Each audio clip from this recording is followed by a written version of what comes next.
Pemirsa, warga di wilayah Raja Basalama, Lampung Timur gempar dengan temuan mayat bocah termutilasi di area perkebunan. Seorang pria yang dicurigai terlibat kematian korban jadi sasaran amuk massa.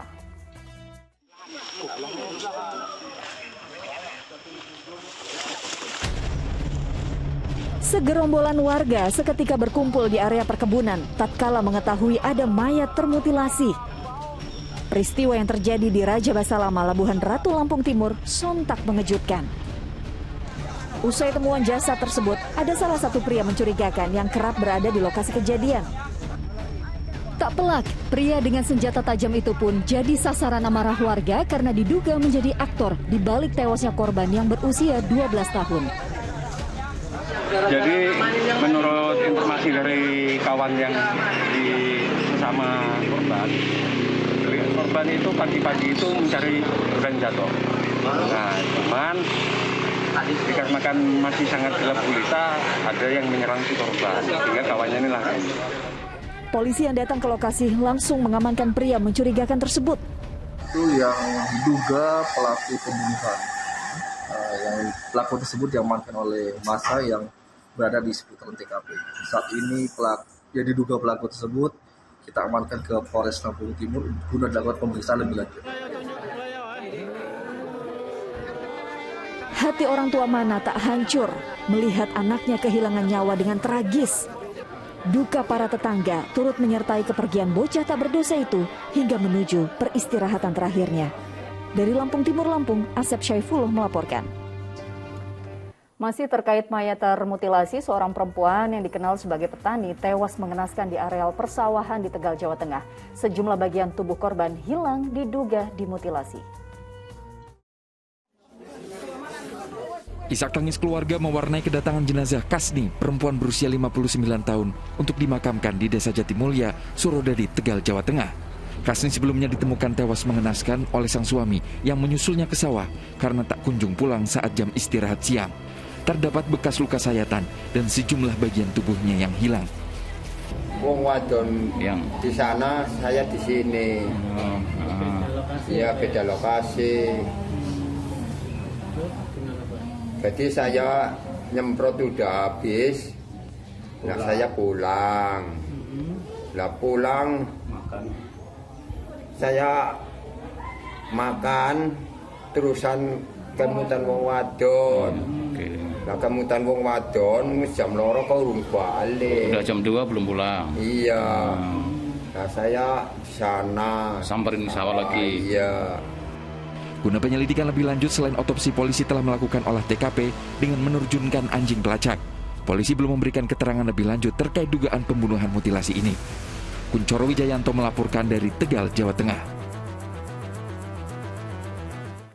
Nauzubillahi min dzalik, ini kasus pembunuhan saja sudah membuat miris, apalagi jika kasus pembunuhan yang dilakukan dengan cara mutilasi. Kemudian Ustaz, adakah perbedaan pandangan Islam tentang kedua hal tersebut? Kalau kita lihat ya, ini nauzubillah ya, kejahatan hudud ini atau misalnya potong-memotong dan lain-lain, ini kejahatan yang sangat serius ya. Jadi membunuh saja itu kan ada beberapa tingkatan ya, dari mulai disengaja, ya tidak disengaja, diniatkan, direncanakan dan lain-lain. Ini memang ada ininya tersendiri ya. Akan lebih berat jika pembunuhan itu direncanakannya karena ada niat, ada dendam, kemudian dengan merusak, dengan kerusakan yang besar gitu ya. Nah, hudud ini salah satu kejahatan yang paling besar. Kan disebutkan man qatala nafsan bi ghairi nafsin au fasadin fil ardi fakana ma qatala nasa jami'an. Jadi barang siapa yang membunuh seseorang bukan karena orang itu membunuh orang yang lain atau bukan karena berbuat kerusakan di muka bumi, maka seakan-akan dia telah membunuh semua manusia. Ya, jadi betapa Islam itu betul-betul salah satu maqasid syariah juga itu hifzun an-nafs ya. Jadi betul-betul melindungi, menjaga yang namanya kehidupan.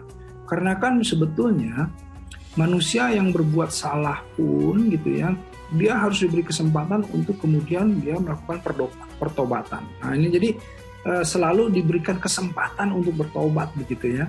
Seperti misalnya Fir'aun diberi kesempatan didatangkan 2 nabi, bahkan ya Nabi Musa, Nabi Harun untuk bertobat. Tapi sampai dia diberi kesempatan yang panjang, tetap saja dia tidak mau bertobat. Nah, inilah cara pandang Islam dalam memandang bagaimana sebetulnya menjaga yang namanya kehidupan. Tadi kita bicara soal pelaku pembunuhan gitu. Nah, kita sekarang berbalik bicara soal korban pembunuhan gitu, Ustaz.